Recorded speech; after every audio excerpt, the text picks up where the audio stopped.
नमस्कार दोस्तों, आज के इस वीडियो में हम लोग मैथ के कुछ इंपॉर्टेंट प्रश्न पढ़ेंगे जो आने वाले रेलवे के सभी एग्जाम के लिए काफ़ी इंपॉर्टेंट होगा। इसीलिए आप लोग वीडियो के अंत तक जरूर बने रहिएगा। और आपके सामने जो क्वेश्चन दिख रहा है ना, इस वैरायटी की क्वेश्चन बहुत पूछा जाता है रेलवे में। इसीलिए मेरे दोस्त वीडियो के अंत तक पूरा देखिएगा। ठीक है दोस्तों, चलिए शुरू करते हैं सवाल नंबर 1 से। सवाल नंबर 1 आपके सामने बढ़िया सा प्रश्न है और ध्यान से देखेंगे। एनटीपीसी में इन सवाल को पूछा गया था। क्या प्रश्न कह रहा है यदि किसी भिन्न के अंश को 80% और हर को 60% घटा दिया जाता है तो प्राप्त भिन्न 5/6 के बराबर होती है, तो मूल भिन्न ज्ञात करेंगे। मेरे दोस्त, मेरे भाई, मेरे जिगर के टुकड़े, ध्यान से आप सभी लोग देखेंगे। यानी कि क्वेश्चन जो बोल रहा है, यानी कि अंश को 80% और हर को 60% घटा दिया जाता है। सबसे पहले हमें कोई भी भिन्न मान लेना होगा। मानते हैं कि मेरे दोस्त P अपान Q, P अपान Q क्या है? भिन्न है, या फिर एक्स वाई कुछ भी मान सकते हैं। माना कि एक्स वाई हमारा मूल भिन्न है। ठीक है, दुनिया के कोई भी चीज़ अपने आप में 100% भगवान ने बनाया है। ठीक है, तो अंश भी 100% होगा, हर भी 100% होगा। क्वेश्चन कर रहा है भिन्न के अंश को 80% और हर को 60% घटा दिया जाता है। देखो दोस्त, जब अंश को 80% घटाएंगे, इसका मतलब अंश का 20% रह जाएगा कि नहीं? आपका आंसर होगा जी सर, बिल्कुल रह जाएगा। ठीक है, अंश का 20% रह जाएगा। अच्छा भाई, यहाँ पर देखेंगे, अब हर में आएंगे। हर 60% घटा देने का मतलब 40% रह जाएगा कि नहीं? बिल्कुल सही कहा आपने। और एक्चुअल नंबर में कितना रहता है भाई? 5/6 रहता है। यही ना है इसका मतलब भाई, है ना? बिल्कुल सही कहा आपने। हम इसको साइड में लिखते हैं ताकि अच्छे से आपको समझा सकूं। देखो, इन्हें इसका अंश x है और हर क्या है भाई? y है। ठीक है, इनको हमने जब 80% घटाया तो ये 20% रह गया और ई रह गया मेरे दोस्त, हर का 40% रह गया। ठीक है भाई, आई क्वेश्चन में कितना दे रहा है? ओरिजिनल में नंबर में कितना रह रहा है भाई? 5/6 रह जाता है। यही ना है? यहाँ तक तो सभी को समझ में आया होगा। बात को समझिएगा। अंश को 80% घटाने का मतलब अंश का जो भी x था 20% रह गया। हर को 60% घटाने का मतलब हर कितना रह गया? 40% रह गया। ठीक है भाई, अब देखो ये यहाँ पर, अब इसका सॉल्यूशन करो। ये प्रतिशत से प्रतिशत कट जाएगा, बिल्कुल सही कहा आपने। अब देखो 20 से 40 कटेगा 2 बार में। ठीक है, और देखो ये 2 से 6 कट जाएगा 3 बार में, 2 से 6 कटेगा 3 बार में। तो यहाँ से बचा x और नीचे में बचा y, अब बराबर के इस साइड में बचा 5/3। तो यानी कि अंश कितना है भाई? 5 है, हर कितना है? 3 है। तो 5/3 इस सवाल का आंसर होगा ऑप्शन नंबर सी। हम उम्मीद कर रहे हैं कि दोस्त आप इन सवाल को बेहतरीन तरीका से समझ गए होंगे, किसी भाई की कोई दिक्कत परेशानी नहीं हुआ होगा। ठीक है दोस्त, यदि आपको समझ में आया है तो वीडियो को शेयर अपने दोस्तों के पास जरूर करेंगे। चलिए दोस्त, नेक्स्ट सवाल। अगला सवाल एनटीपीसी सीबीटी 2 का परीक्षा में इन सवाल को पूछा गया था। बहुत ही बढ़िया प्रश्न कर है। निम्न व्यंजक को सरल कीजिए भाई। देखो ध्यान से, यहाँ पर 5.5 के पावर 3 माइनस 4 का क्यूब बाटा में दिया है 30.25 प्लस 22 प्लस 16। इनका सॉल्यूशन बताना है। क्या होगा मेरे दोस्त, मेरे भाई? यहाँ पर तो फॉर्मूला के रूप में दिख रहा है, ए क्यूब माइनस बी क्यूब के रूप में दिख रहा है कि नहीं? तो आप इसका फॉर्मूला लगाएंगे। ठीक है भाई, तभी तो जाके सॉल्यूशन आसानी से हो पाएगा। तो पूरी दुनिया जानती है दोस्त कि ए क्यूब और माइनस बी क्यूब बराबर फॉर्मूला क्या होता है? ए माइनस बी होता है और होता है ए स्क्वायर, प्लस में होता है ए बी और प्लस में होता है बी स्क्वायर। पूरी दुनिया जानती है। ठीक है, तो हम इस फार्मूला पे इसको तोड़ देते हैं। A cube minus B cube का फार्मूला क्या होता है? A minus B into A square plus A B plus B square. ठीक है, तो ए के जगह पे 5.5 है, बी के जगह पे 4 है, तो ए माइनस बी 5.5 माइनस 4 हम लिख सकते हैं, ए माइनस बी हो जाएगा। अच्छा, यानी कि यहाँ पर हो जाएगा A square plus A B plus B square. A के जगह पे 5.5 है, हम इनका स्क्वायर करेंगे तो कितना होगा भाई? 55.5 यानी कुल मिला के 5.5 है। इसका स्क्वायर निकालना है मेरे दोस्त मेरे भाई, इनका स्क्वायर निकालना है। तो इनका स्क्वायर करने का मतलब 55 को 55 से गुना कर दो और 2 अंक के बाद दशमलव लगा दो, या फिर 5.5 का स्क्वायर जब तुम करोगे, ठीक है, जब स्क्वायर करेंगे, क्योंकि यूट्यूब पे जाइए सर्च कीजिए सत्येंद्र गुरुजी स्क्वायर ट्रिक्स, आपके बहुत सारा स्क्वायर का वीडियो मिल जाएगा, आप वहाँ से सीख सकते हैं कि स्क्वायर कैसे निकालते हैं। ठीक है, जब 5.5 का 5.5 का जब हम स्क्वायर करेंगे तो 30.25 आएगा। फॉर्मूला से ऐसे हम सॉल्व करना। उसके बाद आएगा ए बी या प्लस में आएगा बी स्क्वायर। ठीक है, तो ए बी के जगह पे दोनों को गुना होगा। 5.5 को जब हम 4 से गुना करेंगे तो भाई जानते हैं कितना बन जाएगा, 22 बन जाएगा। प्लस बी स्क्वायर का मतलब हो जाएगा 16। ठीक है, और बाटा में कितना दिया है भाई, बाटा में दिया है 30.25, प्लस में दिया है 22 और प्लस में दिया है 16। यहाँ तक किसी भैया को दिक्कत नहीं होनी चाहिए। अब देखो बहुत सारे दोस्त कह रहे होंगे कि सर ए क्यू माइनस बी क्यू दिया, आपने इस रूप में किस तरह से लिख दिया। मेरे दोस्त हमने अभी तो आपको बता दिया है, हमने अभी तो आपको बताया है कि ए क्यूब माइनस बी क्यूब, इनका फॉर्मूला हमने अभी आपको बताया है कि होता है ए माइनस बी इंटू होता है ए स्क्वायर, प्लस में होता है ए बी, प्लस में होता है बी स्क्वायर। ये पूरी दुनिया जानती है, तो वही तो हमने किया है। ए के जगह पे 5.5 है, बी के स्थान पे 4 है, तो 5.5 माइनस 4 ए माइनस बी हो गया, ई हो गया ए स्क्वायर, ई हो गया ए बी, ई हो गया बी स्क्वायर। यहाँ तक किसी भाई को कोई तकलीफ दिक्कत नहीं है। अब देखो दोस्त, ऊपर में 30.25 प्लस 22 प्लस 16 है और नीचे में 30.25 प्लस 22 प्लस 16 है, तो ये आपस में कट जाएगा कि नहीं? आपका आंसर होगा जी सर बिल्कुल कट जाएगा।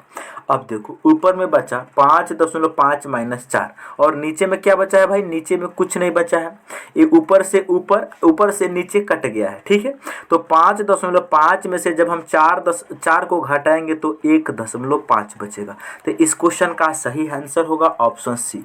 हम उम्मीद करते हैं कि आप इन सवाल को भी समझ गए होंगे। एनटीपीसी सीबीटी 2 परीक्षा में पूछा गया मेंस का क्वेश्चन है दोस्त एनटीपीसी का। ठीक है, बिल्कुल इस क्वेश्चन को हल्के में न लेना। ठीक है भाई, आगे बढ़ा जाए। कोनो दिक्कत कोई परेशानी रवल के समझ में आ गई बा? आगे बढ़ जाओ। चलिए लेकिन अगला सवाल कहत बा निम्नलिखित का मान ज्ञात कीजिए। मेरे दोस्त मेरे भाई under root 16 plus under root, यहाँ देखो सबसे बड़का रूट है 10 प्लस उसके बाद इससे छोटा है करके, जब रूट के ऊपर रूट चढ़ल रहे, जब भी रूट के ऊपर रूट चढ़ल रहे तो ई क्वेश्चन के दाहिने से बाएं सॉल्व कइल जाला। ऐसा क्वेश्चन कभी भी आई तो दाहिने से बाएं की तरफ हम लोग सॉल्व करते हैं। कैसे भाई, देखो ये 16 है, इसका वर्गमूल हम लोग लेंगे तो कितना हो जाएगा, 4 हो जाएगा। अब देखो यहाँ से इनका जो भी वैल्यू होगा 12 था, अब प्लस यहाँ पर कितना आ गया 4, 16 का वर्गमूल 4, तो इसमें जुट जाएगा तो कितना हो जाएगा, ये भी हो जाएगा 16, फिर इनका वर्गमूल आ जाएगा 4। अब देखो 1 से 21 में 4 को जोड़ेंगे तो ये हो जाएगा 225, 225 का वर्गमूल आ जाएगा 15 और 15 आके इसमें जब जुटेगा तो ये हो जाएगा 25, 25 का वर्गमूल हम लोग लेंगे तो 5 होगा। तो इस क्वेश्चन का सही आंसर 5 ऑप्शन बी होगा। ठीक है, जो भी मेरे दोस्त थोड़ा भी दिमाग लगाए होंगे तो आप इन सवाल को बिल्कुल सॉल्व कर लिए होंगे। एक बार और समझिए, हम आपको क्या बता रहे हैं, जब रूट के ऊपर में रूट लगा रहे तो उसको सॉल्व करते हैं हम दाहिने से बाएं की तरफ। ठीक है, यानी देखो यहाँ पर अंडर रूट 16 है, इसका जब हम लोग वर्गमूल लेंगे तो 4 होगा, तो ये 12 के 4 जुड़ जाएगा, तो इसका मतलब यहाँ से लेकर यहाँ तक वैल्यू टोटल हो जाएगी 16, हो जाएगी कि नहीं। अच्छा 16 का वर्गमूल आ जाएगा कितना भाई, 4 आ जाएगा, यहाँ तक कोनो दिक्कत। अब देखो इसका वैल्यू जब 4 आ गया तो 221 में 4 जोड़ेगा तो ये कितना बन जाएगा, ये बन जाएगा अंडर रूट 225, 225 का वर्गमूल कितना आ जाएगा भाई, 15 आ जाएगा। अब देखो ये 10 प्लस में यहाँ पर जब ये जुड़ जाएगा तो 10 था अब प्लस 15, ये कितना हो जाएगा, अंडर रूट 25 हो जाएगा, अब 25 का वर्गमूल हो जाएगा 5। ये तो बात बिल्कुल समझ में आयल हुई, तो ऑप्शन बी राउर आंसर हो जाए। ठीक बा, हम उम्मीद करत बाने कि ये क्वेश्चन आराम से समझ में आ गई बा। अगर वीडियो अच्छा लगता है तो वीडियो को शेयर करेंगे। चलिए अगला सवाल की तरफ बढ़ा जाए दोस्त। चलिए नेक्स्ट सवाल, काफी बढ़िया क्वेश्चन, इम्पोर्टेंट क्वेश्चन मेरे दोस्त। यानी यहाँ पर देखेंगे a प्लस 1/a बराबर में दिया है -3, आपसे पूछा है a के पावर 6 प्लस 1/a⁶ इनका वैल्यू क्या होगा, पूछा गया। मेरे दोस्त मेरे भाई, सबसे पहले आप क्या करेंगे, यहाँ देखो, यहाँ पर जो भी डाटा दिया गया ना, इन डाटा से सबसे पहले आप निकाल लेंगे कि a², देखो a² प्लस 1/a² का वैल्यू निकाल लेंगे। उसके बाद जब इनका हम लोग सबसे पहले यहाँ पर जो भी डाटा दिया गया, इन डाटा से a² प्लस 1/a² का वैल्यू निकल जाएगा। और तब जाके जब a² प्लस 1/a² का वैल्यू मालूम चल जाएगा, तब जाके आराम से इनका हम लोग क्यूब्स कर देंगे, तो a⁶ प्लस 1/a⁶ का वैल्यू आराम से निकल जाएगा। ठीक है, तो यहाँ से सबसे पहले हम इसको निकालते हैं, कैसे होगा। ठीक है, यहाँ से इसको हम निकालते हैं। a प्लस 1/a का वैल्यू -3 दिया है, आपसे पूछा है a² प्लस 1/a² का वैल्यू क्या होगा। तो दोस्त मेरे भाई ध्यान से सुनेंगे, यहाँ पर जब भी a² पूछा जाए तो यहाँ पर जो भी डाटा, जैसे कहीं पर अगर a प्लस 1/a बराबर अगर t दे देता है और आपसे पूछता है a² प्लस 1/a² का वैल्यू निकलना, तो आपको क्या करना होता है, इनका का जो भी डाटा दिया जाता है इनका स्क्वायर कर देते हैं। यहाँ पर क्या है, प्लस है तो इसमें से -2 कर देते हैं। यहाँ तक तो पूरी दुनिया जानती है भाई। चलो अच्छा, अगर मान लीजिए दोस्त यहाँ पर दे देता है a प्लस 1/a बराबर में t दे देता है, और आपसे अगर पूछ लेता है कि a³ प्लस 1/a³ का वैल्यू क्या होगा, तो आपको जानते हैं क्या करना है, कुछ नहीं, यहाँ पर जो भी डाटा दिया गया उनका क्यूब्स कर देना। क्यूब्स पूछा है तो क्यूब्स कर देंगे, और यहाँ पर अगर प्लस है तो माइनस इसी का 3 टाइम्स घटा देंगे। ठीक है, ये हमारा तरीका होता है। इन दोनों तरीका का यूज करके इस क्वेश्चन को तुम बनाओगे। देखो ध्यान से कैसे भाई, यहाँ पर आप सभी लोगों के नज़र के सामने दिख रहा होगा कि a प्लस 1/a बराबर में -3 दिया है, आपसे पूछा है a² प्लस 1/a² का वैल्यू निकालना। आपको क्या करना है, यहाँ पर जो भी डाटा दिया गया उनका स्क्वायर में से 2 घटा देंगे तो मालूम चल जाएगा।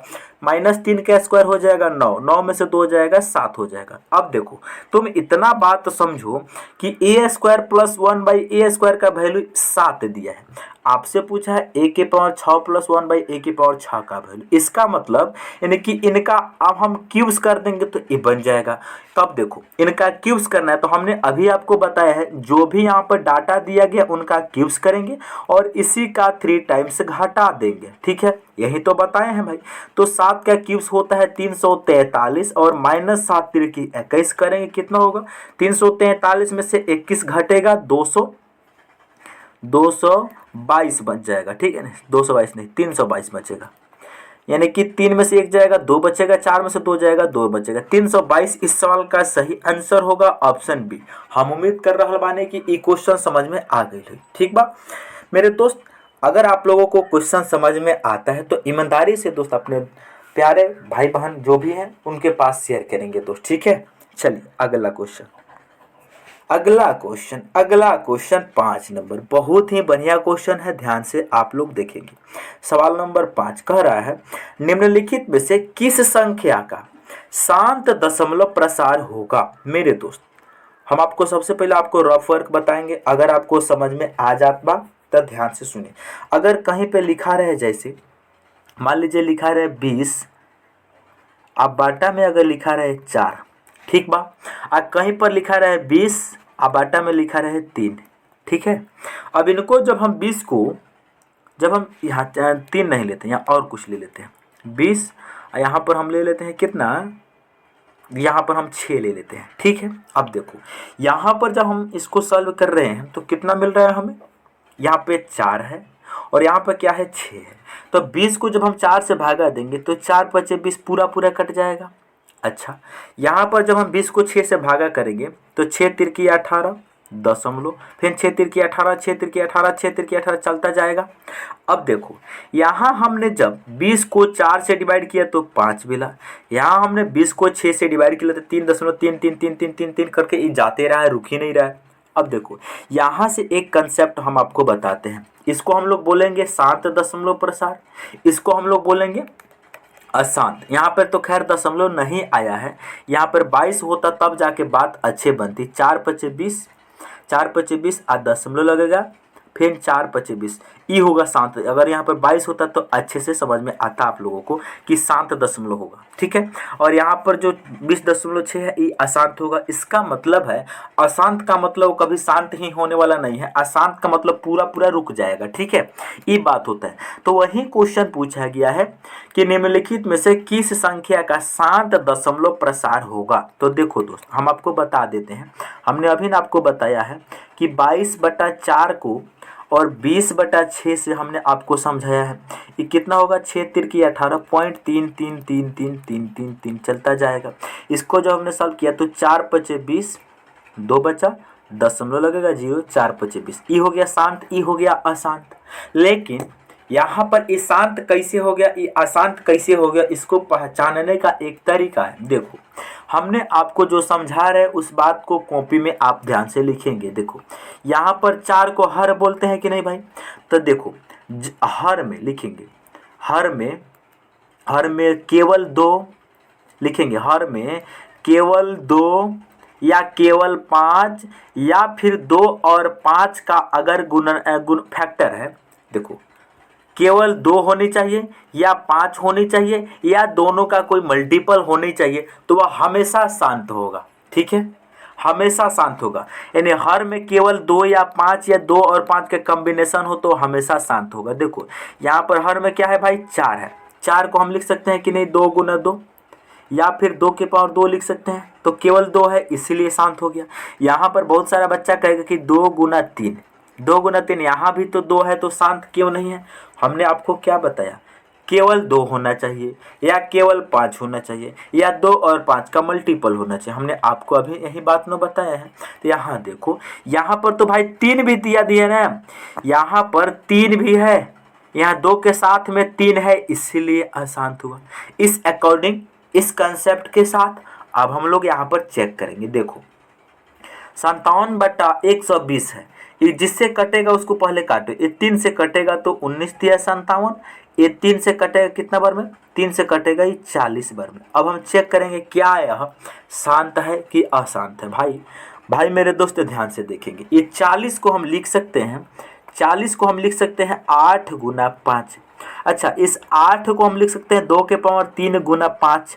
हमने आपको क्या बताया है, हमने आपको क्या बताया है, अगर हर में केवल 2 हो या फिर 5 हो या दोनों का कॉम्बिनेशन हो तो वह शांत होता है। तो यहाँ पर तो हमें मिल गया 2 और 5 का कॉम्बिनेशन, इसीलिए ऑप्शन ए शांत होगा। बाकी कोई भी ऑप्शन चेक करके देख लेना दोस्त, ये बिल्कुल अशांत होगा, अशांत दशमलव प्रसार होगा, चेक कर लो, ठीक है। समझ में आया, ऑप्शन ए से ही मेरा आंसर आ गया। अच्छा, बहुत सारे दोस्त का कहना होगा कि सर कैसे, तो ऑप्शन बी को भी चेक करा देते हैं। देखो 47 को रहने देंगे, 150 है, 150 को हम लिख सकते हैं 5 × 30 लिख सकते हैं, 5 × 30 लिख सकते हैं। अच्छा, इस 30 को हम लिख सकते हैं 6 × 5 लिख सकते हैं। अब देखो इस 6 में तो 2 आएगा लेकिन 2 के साथ 3 भी आएगा, इसीलिए अशांत होगा, ठीक है। ऐसे आप चेक कर सकते हैं। यहाँ देखो 110 है तो ये हो जाएगा 11 × 10, 110, जबकि 2 और 5 क्या, यहाँ 10 में तो 2 और 5 आ जाएगा, लेकिन भाई 11 में तो 11 तो एक्स्ट्रा बच गया ना, इसीलिए ये भी अशांत होगा। यहाँ देखो ये क्या हो जाएगा 7 × 20, 20 में तो 2 और 5 आ जाएगा, लेकिन 7 अलग से आ गया, इसीलिए। बात समझ में आया? तो हम उम्मीद कर रहे हैं कि आपको ये सवाल भी समझ में आया होगा। यदि मेरे दोस्त आप लोगों को बढ़िया मेरे पढ़ाने का तरीका अच्छा लगता है तो वीडियो को शेयर करेंगे और अपने दोस्तों से बात को बताएंगे कि सर ऐसे पढ़ाते हैं वैसे पढ़ाते हैं, ठीक है। चलिए अगला सवाल ध्यान से देखेंगे। क्वेश्चन कह रहा है, एक परीक्षा में प्रजाय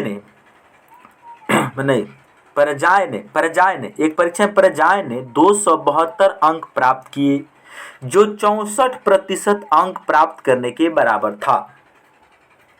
परीक्षा कितने अंक की थी? मेरे दोस्त मेरे भाई ध्यान से सुनेंगे। क्वेश्चन जो बता रहा है, कह रहा है एक परीक्षा में प्रजाय ने 272 अंक प्राप्त किए जो 64% अंक प्राप्त करने के बराबर था। तो परीक्षा कितने अंक की थी? मेरे दोस्त मेरे भाई ध्यान से सुनेंगे। हमने आपको क्या बताया, यहाँ पर अंक में कितना प्राप्त कर रहा है 272, जबकि प्रतिशत में कितना प्राप्त कर रहा है 64%। ठीक है, इसका मतलब है कि 64% जो है उसको मिल रहा है 64% प्रतिशत में, जबकि एक्चुअल में कितना मिल रहा है 272 अंक मिल रहा है, 272 अंक मिल रहा है। जबकि हमसे पूछा कि परीक्षा में कितना अंक था टोटल दुनिया में कोई भी चीज़ भगवान ने 100% बनाया, भगवान ने जितना भी चीज़ बनाया सभी का सभी 100%। अब देखो 64% का वैल्यू मान लेते हैं 272 है, हमें बताना है 100% का वैल्यू क्या होगा। तो क्या करेंगे भाई, जो 272 दिया गया है वो 64 का वैल्यू है, तो 64 से हम डिवाइड करेंगे, और 100 का पूछा है तो हम 100 से मल्टीप्लाई करेंगे। अब देखो कलर को चेंज कर लेने दो, ध्यान से देखो दोस्त, किससे कटेगा, क्या 8 से कटेगा? जी हाँ 8 से कटेगा, 8 से ही कटेगा 8 बार में, 8 से ही कटेगा कितना बार में, 8 से कितना बार में कटेगा, ध्यान से देखो 8 से कटेगा 8 त्रिकी 24, 8 त्रिकी 24, यहाँ जाएगा 3 पे 2 32, 8 चौका 32, 34 हो गया।